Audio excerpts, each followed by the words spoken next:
The Krillian delegation stood in a semicircle around the massive creature, their chitinous plates clicking nervously. Ambassador Thexnor's antennae twitched as he watched the beast, what the humans called a war dragon, tear through another reinforced restraint with contemptuous ease. "This is impossible," Thexnor signed with his four manipulator arms, the gesture translating through the universal comm systems. "Your species tamed these apex predators in mere centuries. Our own war beasts took millennia to domesticate." Captain Harry Morrison stood with arms crossed, his jaw tight. The dragon, designation Scarback, had been Earth's most decorated combat mount before the incident. 3 tours across hostile worlds, 47 successful missions, and a kill count that made even hardened veterans uncomfortable. Then came the ambush on Tertian 6, the plasma burns, the screams of his rider as she died in the saddle. Now 6 months later, Scarback wouldn't let anyone within 10 meters. "We might have to put him down," Harry said quietly, the words tasting like ash. "He's suffering," Thexnor's translator crackled. "A waste of a magnificent weapon." "He's not a weapon," Harry snapped. "He's a soldier. He's earned better than that." Behind them, the observation deck doors whispered open. Harry turned, ready to order whoever it was to leave, but stopped when he saw Orla Chen walking toward them, her military-issue boots silent on the deck plating. "What's she doing here?" Harry demanded. Lieutenant Voss checked his tablet. "Says she requested transfer to the Xenobiology Division. Specializes in animal trauma therapy."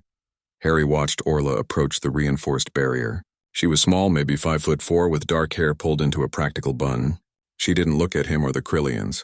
Her eyes were fixed entirely on Scarback. The dragon's head swung toward her, scales rippling with iridescent fury. His mouth opened, revealing teeth like serrated swords. The warning hiss could liquefy courage. Orla didn't flinch. Instead, she raised her hands and began to sign. Harry's stomach dropped. "She can't hear the threat displays." "Someone stop her before—" But Orla was already moving past the first barrier.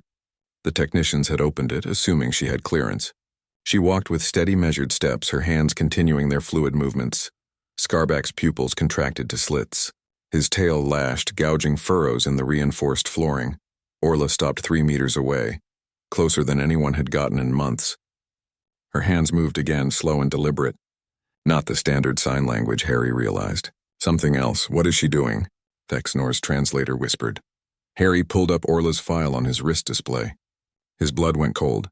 "She's not using standard signs. Those are tactical hand signals, old Earth military, pre-neural interface, the signals that dragon riders had used before technology made communication instantaneous, the signals that Scarback's first rider would have known." The dragon's posture shifted. His spines lowered fractionally.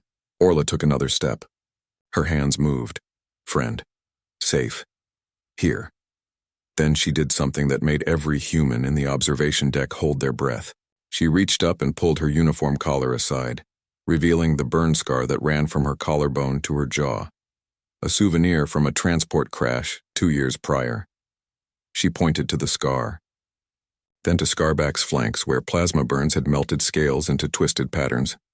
"Same," her hand said. "Survived. Still here." Scarback's massive head tilted. The aggression drained from his posture like water through cupped hands. "Impossible," Thexnor breathed. "She's establishing trauma bonding." "But the cognitive leap required—" "She's not making a leap," Harry interrupted, understanding flooding through him. "She's showing him the truth. That survival isn't betrayal. That scars don't mean broken." Orla took the final step.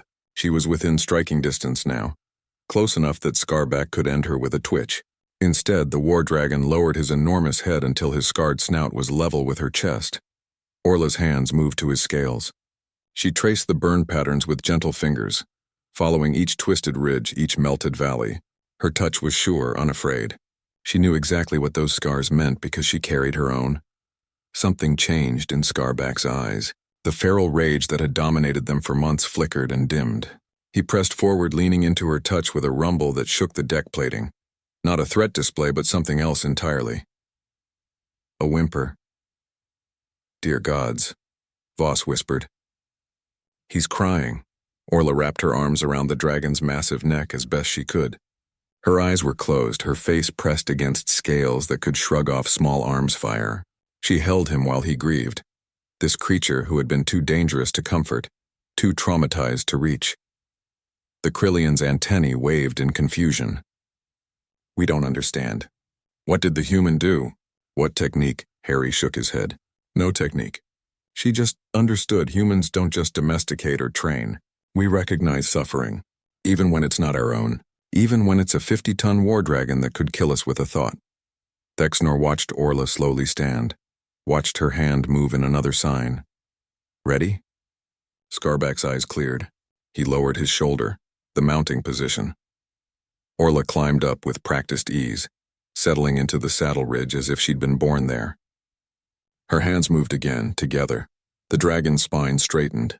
His wings, unused for months, unfurled with a sound like thunder. That's why you're dangerous, Thexnor said quietly. Not because you're warriors. Because you refuse to leave anyone behind, even dragons, even when it would be easier. Harry watched Orla and Scarback move through the first bonding exercises, two wounded creatures learning to carry each other's weight. Yeah, he said, that's exactly why. In the observation deck, the Krillians began to truly understand what humanity meant by the word family, and why the galaxy would never be the same.